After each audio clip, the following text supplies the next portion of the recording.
correct me if I'm wrong, but you were talking about how you struggle with your faith being like almost knowledgeable only, and not really like through your heart. How did you solve that? There's this thing, grace and truth, we see in the Bible.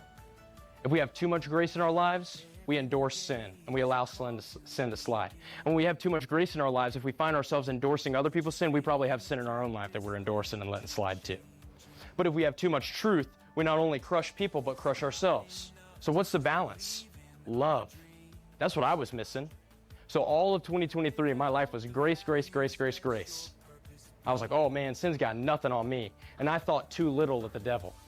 C.S. Lewis says, don't think too little of the devil, but also don't think too much of the devil. I thought too little of him. And then when Bryce made a knucklehead decision, I felt the most shame and condemnation I've ever felt in my life.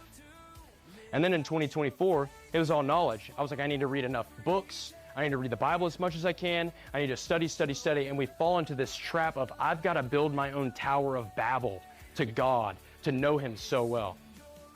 When Jesus knew the Father so well just by getting alone with him and praying. Man, God, I love you.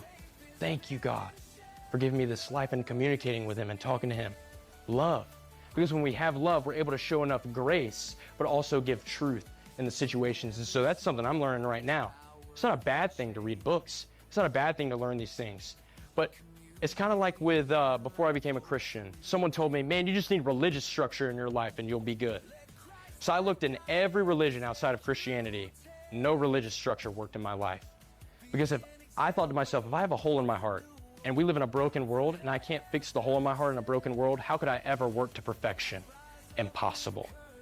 But now I'm motivated by love because perfection came and met me where I'm at, and he did all the work. And because of that, I can have grace for people knowing that I'm a knucklehead, I make stupid mistakes, I'm still learning, but I can have enough truth going, hey man, if you keep doing what you're doing, it's gonna kill you physically, emotionally, spiritually. It's not good.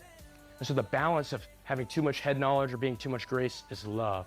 And when we have love, God gives us the wisdom in these circumstances.